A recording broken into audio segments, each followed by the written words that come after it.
flying creature like a pterodactyl in North Carolina, including Raleigh. This is the second video in the series about sightings of living pterosaurs. In North Carolina, we now have encounter number 12 in Mabane, northwest of Raleigh. The eyewitness, Anita Gibson, sent me an email in 2018. Quote, "Something strange in the sky caught my attention, a huge flying creature. My first thought was something related to a prehistoric bird." End quote. In Charlotte, North Carolina, an eyewitness saw something like a dragon or flying dinosaur.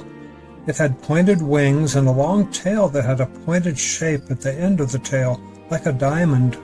The eyewitness said, "I don't drink, smoke, or do drugs. I was very alert." Now for more pterodactyl-like flying creatures in North Carolina. This gives you some idea of what's actually happening when this video was recorded. Cynthia Lee had gotten on the bus in Raleigh, North Carolina, near a Dunkin' Donuts, and she's on the bus. She saw the two pterodactyls. She'd seen them before.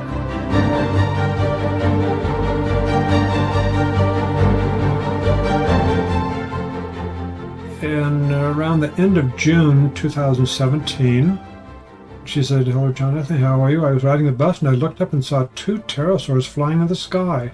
They both had long, skinny tails with a diamond-shaped bulb at the end of the tail, two slender wings like a bat and no feathers." That one at rope number 1 is both descending and flying off away from the camera a bit. Lower one, which starts at the right, is chased by a small bird. That one is possibly flying the same way, but it is quite a bit flying right to left from the point of view of the camera.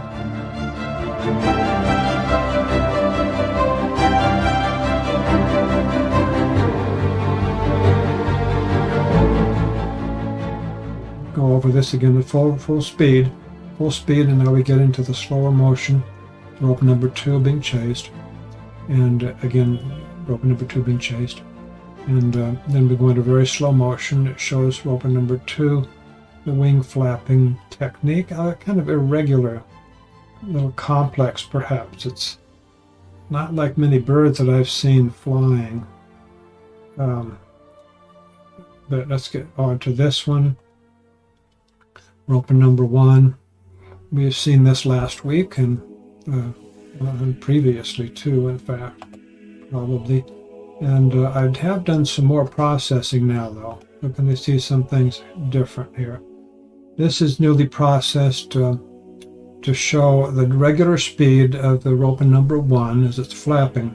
You can see it's fairly rapid flapping, but it's not like a normal bird as far as I can tell. I don't know of any bird that flaps exactly that way of the rolling in. When it's coming down, it's not such a straight, more of a bending of the wings and kind of a, perhaps this is what the eyewitness Jonathan Archer meant. I have several videos with him, at least one of those. You can see the part of the interview where I'm interviewing him, where he says something like this. His sighting was in western Minnesota, very few years ago, not long ago. And he said that the first thing that caught his attention was that it was not flapping like a bird, but it was, wings were kind of rolling, sort of like a stingray in the ocean. I wonder if this, and that was a Ropen, definitely was a Ropen. I wonder if this is the same species, and this is actually a video of that rolling motion that he described. It's unlike a bird. And of course, this is not as good a view as we have with eyewitnesses. For example, Cynthia Lee, she had a much better view of it because, she'd taken the video with a cell phone. It's not zoomed into any one of the particular two flying creatures. And she said, "I looked up and saw two pterosaurs flying in the sky." And this is the sighting location here in Raleigh, North Carolina, near a Dunkin' Donuts. And it was a number of months later that she was interviewed by a newspaper, one of the biggest newspapers in North Carolina, as I recall. And interviewed her, and she was bold in saying that she saw pterodactyls.